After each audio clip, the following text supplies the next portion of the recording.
شوال کے 6 روزوں کے بارے میں تو امام ابو حنیفہ سے کراہت منقول ہے، لیکن فقہ حنفی میں فتویٰ کس پر ہے؟ بھائی سنت ہے۔ امام صاحب کے قول کی تعویل کرتے ہیں، رد بھی کر دیتے ہیں بعض دفعہ۔ کسی لڑکی کو بھگانا ہوتا ہے بغیر ولی کی اجازت کے، نکاح کرنا ہوتا ہے تو حنفیوں سے بھی بعض لوگ فتویٰ لے لیتے ہیں۔ اور حنفیوں میں کیا ہو رہا ہے، جب ایک فقہ کو فالو نہیں کر رہے، ساری زندگی فقہ حنفی کو، طلاقیں دینے کے بعد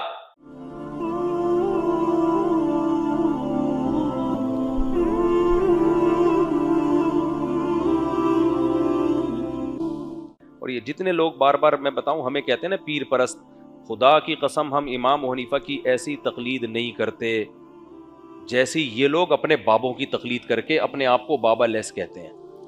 جماعت المسلمین کے ایک میرے دوست ہیں، وہ جماعت المسلمین میں تھے، پھر چھوڑ دی انہوں نے مجھے بتایا کہ میں جماعت المسلمین میں اس لیے گیا تھا کہ وہاں شخصیت پرستی نہیں تھی، اور حنفیوں کے بارے میں ہمارا خیال یہ تھا کہ یہ شخصیت پرست ہیں، ابو حنیفہ سے چپکے ہوئے ہیں۔ کہہ رہے اللہ کی قسم میں نے 20 سال میں یہ اندازہ لگایا کہ حنفی لوگ ابو حنیفہ کو اتنا فالو نہیں کرتے، اس طرح سے چپکے ہوئے نہیں ہیں جیسے یہ لوگ اپنے امیر کو فالو کرتے ہیں۔ تو جتنے لوگ جو تقلید کے خلاف صبح و شام تقریر کر رہے ہیں نا، میں نے دیکھا ہے کہ جتنی بڑے مقلد یہ لوگ ہوتے ہیں، جیسی جامد تقلید یہ لوگ کرتے ہیں، ایسی ہم لوگ نہیں کر رہے ہوتے۔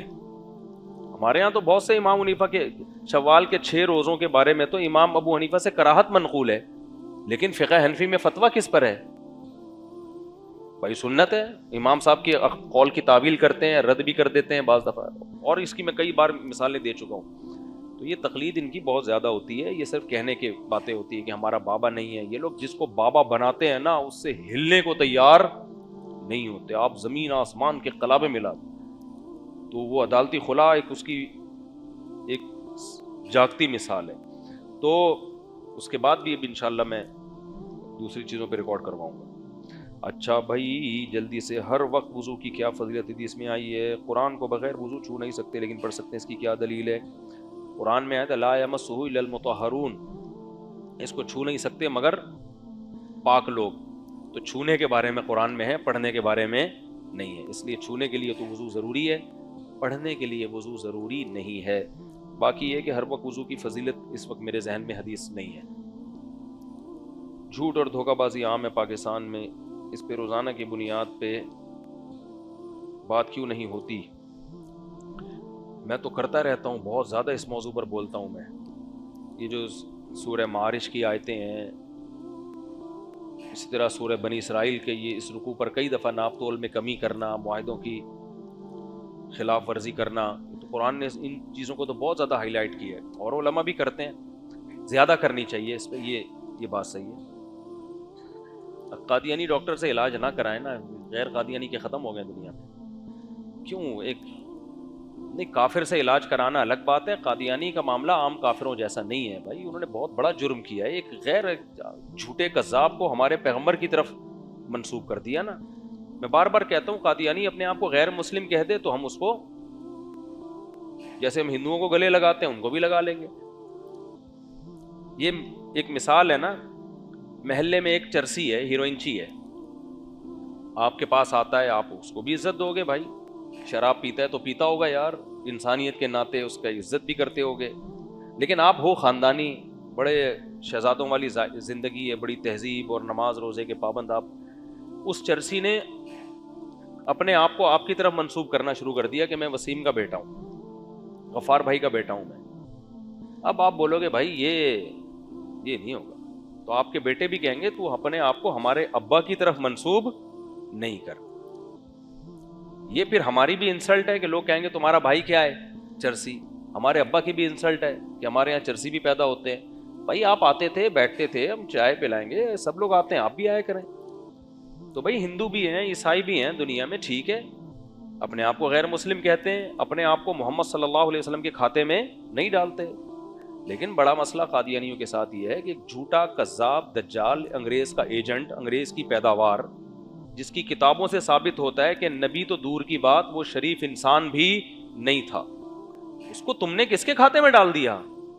تمام پیغمبروں کے سردار کا ذیلی نبی کہہ دیا تم نے اس کو، اور پھر اپنے آپ کو مسلم بھی کہہ رہے ہو۔ تو یا تو اس کی نسبت نبی کی طرف سے ختم کرو، یا اپنے آپ کو مسلم کہنا چھوڑ دو۔ تو یہ پھر غیرت کا مسئلہ ہے، تو ہم بے غیرت تھوڑی ہیں، اس لیے غیرت کا تقاضا یہ ہے کہ دنیا میں دوسرے ڈاکٹر مر گئے ہیں کیا؟ میں نہیں کہہ رہا دشمنی کریں قادیانی سے یا جا کے ٹاؤنٹنگ کریں، طنز کریں، یہ ٹھیک نہیں ہے، اس سے نفرتیں پیدا ہوتی ہیں. رہنے دیں جیسے وہ رہ رہا ہے، اپنا کاروبار کرنے دیں، معاملات میں چلنے دیں اس کو. کوئی دشمنی نہ کریں، کوئی طنز نہ کریں کسی کے اوپر، لیکن دوستی بھی نہ لگائیں. حتی الامکان اپنے معاملات قادیانیوں سے اپنے آپ کو بچا کے رکھیں. اہل حدیثوں نے مسئلہ 3 طلاق کو ایک کہہ کر قرآن و حدیث اور اجماع صحابہ اور اجماع امت کا انکار کیا ہے. ساتھ ہی بہت سے اجماعی مسائل میں امت سے اختلاف کیا. کیا پھر بھی آپ اہل حدیثوں کو اہل سنت والجماعت میں شامل کرتے ہیں؟ اکثر مسائل کی بنیاد پہ. اہل حدیث کے چند مسائل ایسے ہیں جو اجماع کے خلاف ہیں، لیکن اکثر مسائل تو وہی ہیں نا جو صحابہ تابعین سے ثابت ہیں، تو اس لیے ہم ان کو اہل سنت والجماعت سے خارج نہیں کرتے. دوسری بات یہ کہ اجماع کے دعوے دار تو ہیں نا کہ ہم اجماع کو حجت مانتے ہیں. اب شیعہ حضرات تو اجماع صحابہ کی کو حجت ہی نہیں مانتے نا. تابعین، تبع تابعین، فقہا کے اجماع کو، امت کے اجماع کو لفٹ ہی نہیں کراتے، اس لیے وہ اہل سنت والجماعت سے خارج ہیں. اہل حدیث کم از کم حجت تمام تو کی جا سکتی ہے نا ان کے اوپر، کیونکہ دعویٰ تو ان کا یہی ہے کہ ہم اجماع کو حجت مانتے ہیں. وہ الگ بات ہے کہ پریکٹیکلی وہ اس پر عمل نہ کر رہے ہوں، کیونکہ وہ کہتے ہیں کہ اس پہ اجماع ہے ہی نہیں. پھر ہم ان سے اس پہ بحث کرتے ہیں کہ اجماع ہے یا نہیں ہے.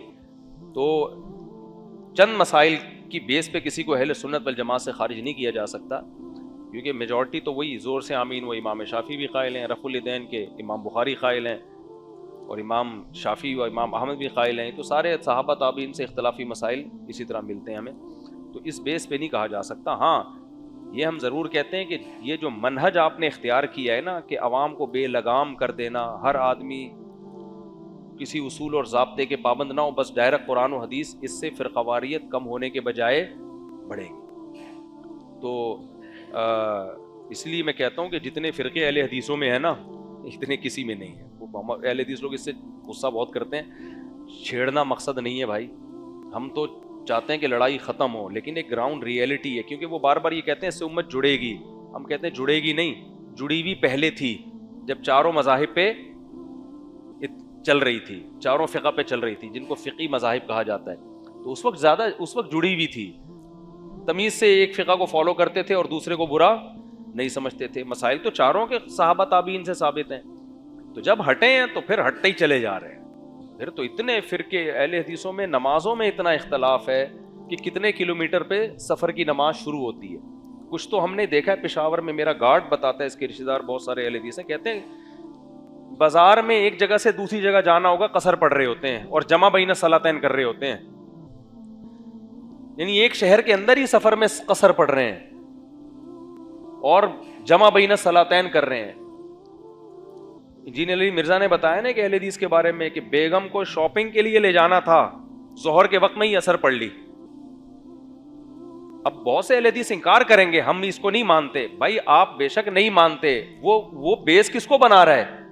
قرآن و حدیثی کو تو بنا رہا ہے نا بیس. وہ بے لگام تو ہو گیا نا. آپ کہہ سکتے ہیں وہ چونکہ علماء کی رہنمائی کے بغیر ایسا کر رہا ہے، اس لیے وہ شاپنگ کے لیے جب جا رہا ہے تو ظہر کے ساتھ اثر پڑ رہا ہے. بھائی وہ کہتا ہے میں قرآن حدیث کو مانتا ہوں. اگر علماء ہی کو ہے تو پھر حنفیوں نے ابو حنیفہ کی رہنمائی میں کر لیا، تو پھر کیوں قیامت آ گئی؟ تو بے لگام ہوتی جا رہی ہے امت. سمجھ رہے ہو کہ نہیں سمجھ رہے؟ بہت زیادہ اختلاف ملے گا آپ کو اہل حدیث حضرات میں.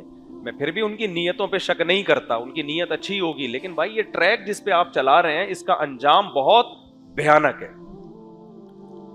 ابھی جاپان میں ایک واقعہ ہوا، ہمارے دوست نہیں، وہ جو اوکاچی مچی نہیں، جاپان شہر میں، وہ جو میرے ساتھ 2 مسلمان گھوم رہے تھے، جاپانی ہیں وہ، ان کو اردو بھی آتی ہے. تو ابھی یہ 1 ہفتہ پہلے کی بات ہے، انہوں نے مجھے بتایا کہ بھی ہمارے یہاں محلے میں واقعہ ہوا. محلے میں تو نہیں، یعنی وہاں خودکشیاں بہت ہوتی ہیں. تو ایک صاحب مسلمان نے خودکشی کی ہے. خودکشی کرنے سے پہلے کیا کرنا ہے؟ وہ سمندر میں چھلانگ لگا رہے ہیں نا. سمندر میں ڈوبنے سے پہلے، یعنی اوپر سے کہیں لگائی ہوگی کہ میں مر جاؤں، تو پہلے بیوی کو 3 طلاقیں دی. بالکل وہ نہیں جو صحابہ جہاد میں جانے سے پہلے بعض ایسے واقعات ہیں، لڑائی کے میدان میں نا بیوی کو 3 طلاقیں دیتے تھے. بعض صحابہ سے یہ ثابت ہے نا کہ تاکہ بس اب شہید ہی ہونا ہے، کیونکہ بیوی بھی بعض دفعہ رکاوٹ بنتی ہے نا کہ آدمی نہیں لڑ پاتا کہ یار بیوہ ہو جائے گی یا میں جدا ہو جاؤں گا اس سے. تو ایک روایت میں ملتا ہے کہ ایک صحابی نے لڑائی کا میدان شروع ہونے سے پہلے بیوی کو 3 طلاقیں دی، طلاق دے کے تاکہ بھائی یہ دماغ سے یہ بھی کیا ہو جائے، کیونکہ اب شہید ہونے تک لڑنا ہی لڑنا ہے. تو اس میں بیوی کا نقصان بھی نہیں ہے نا, وہ تو ویسے ہی یعنی یہ ایسے ہی جیسے طارق بن زیاد کے بارے میں نا کشتیاں جلاتی تھیں کہ اب بھاگنے کا چانس ہی ختم ہو جائے, اب لڑنا ہی لڑنا ہے. تو انہوں نے تو جہاد کے میدان میں کیا تھا, انہوں نے خودکشی کے میدان میں یہ کام کیا کہ اب میں دنیا سے جا رہا ہوں, بیگم کو 3 طلاقیں دی. یہ پچھلے ہفتے میرے پاس مسئلہ آیا, 3 طلاقیں بڑی تسلی سے لکھ بھی دی, گواہ رہنا, اور اب میں مروں گا ہی. وہ اللہ کی قدرت, جب ڈوبا ہے تو لوگوں نے بچا لیا اس کو. اب جو بھی خودکشی کرتا ہے نا, اس کو پہلے پتہ نہیں ہوتا کہ موت بہت خطرناک چیز ہے. تو جب موت کو قریب سے دیکھا, ڈبکیاں لگائی نا, خودکشی کا ارادہ ختم کہ بھائی اب بیوی یاد آئی ہے تو اب پریشان. تو وہی ہوا, اہل حدیث سے فتویٰ لے کے بیوی کو رکھ لیا. تو یہ کیا تماشا ہے یار, یہ کیا مذاق ہے اسلام کے ساتھ. کسی گورے کو آپ یہ بتاؤ کہ ان کے یہاں یہ مذاق بھی ہوتا ہے, کہے گا یہ تو ہم اچھے ہیں, ایک لا تو ہے نا ہمارا, ایک لا کو فالو کر رہے ہیں جو امریکن لا ہے یا جاپان کا لا ہے. یہ تو تمہارے یہاں بڑے کوئی وہ تو وہی نہیں بنتا.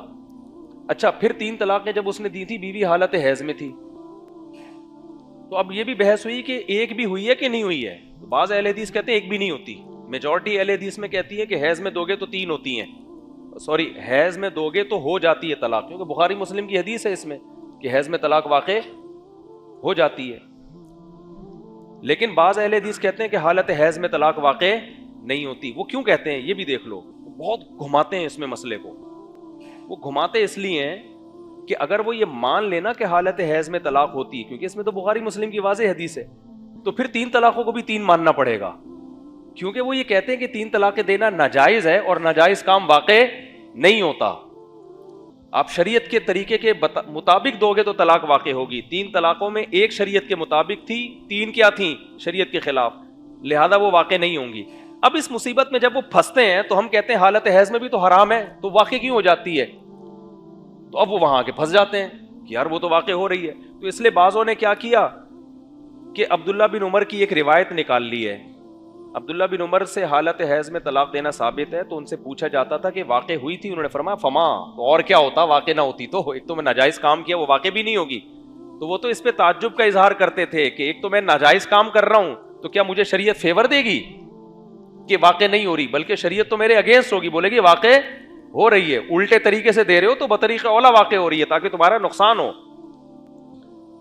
تمہیں سزا ملے.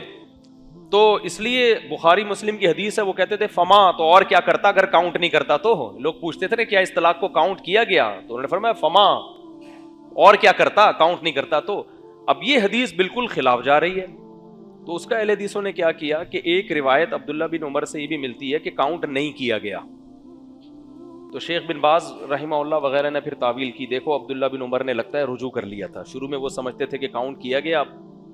جب میں نے ان حدیثوں کی تحقیق کی ہے, میں ان کی ڈیپ میں گیا ہوں, تو پتا چلا کہ عبداللہ بن عمر سے 2 سوال پوچھے گئے تھے. ایک یہ کہ وہ حالت حیض جس میں آپ نے طلاق دی ہے وہ حیض کاؤنٹ کیا گیا تھا کہ نہیں عدت میں, اور ایک سوال یہ پوچھا گیا تھا کہ طلاق کاؤنٹ کی گئی تھی کہ نہیں. طلاق کے بارے میں آپ کہتے تھے کاؤنٹ کی گئی تھی, حیض کے بارے میں کہتے تھے کاؤنٹ نہیں کیا گیا تھا. تو بعض علماء سے یہ غلطی ہوئی ہے, انہوں نے حیض والی حدیث اٹھا کے کس پہ فٹ کر دی, طلاق پہ, اور یہ فرض کر لیا کہ عبداللہ بن عمر اپنے قول سے رجوع کر لیا تھا. سمجھتے ہو؟ آپ کہہ سکتے ہیں آپ میرے پاس کیا دلیل ہے اس کی؟ دلیل یہ ہے کہ حیضہ کا لفظ حیضہ جو مؤنث ہے, جب ان سے حیضہ یعنی ایک حیض, تو انہوں نے فرمایا کہ حل تعتد انہوں نے جب پوچھا گیا نا حل تعتد بہا, مؤنث کا صیغہ لایا گیا کہ کیا اس حیض کو کاؤنٹ کیا گیا تھا, آپ نے فرمایا ہاں, تو وہ مؤنث کے لفظ کے ساتھ ہے. طلاق کا لفظ عربی میں مذکر ہے, مؤنث نہیں ہے. اور طلاق کے بارے میں جب پوچھا گیا تو تعتدو نہیں ہے, یعتدو ہے. یعتدو مذکر کا صیغہ ہے, طلاق کا لفظ مذکر ہے. تو اس سے آپ اندازہ لگا لو کہ آج کل کے اسکالرز پہ کیسے اعتماد کیا جا سکتا ہے بھائی, ائمہ کو چھوڑ کر. اتنی بڑی مسٹیک کر رہے ہیں یہ کہ جو مؤنث کا صیغہ ہے, جو حیضہ کے لفظ پر اطلاق کرتا ہے, جو طلاق کے لفظ پہ صادق ہی نہیں آ رہا, وہ اس کو اٹھا کے اس حدیث کو چشمہ کر دیا کس پہ, طلاق کے بارے میں. تو ان سے 2 سوال پوچھے گئے تھے عبداللہ بن عمر سے کہ حیض میں طلاق کو آپ نے کاؤنٹ کیا, حیض کو کاؤنٹ کیا, تو انہوں نے فرمایا ہاں حیض کو میں نے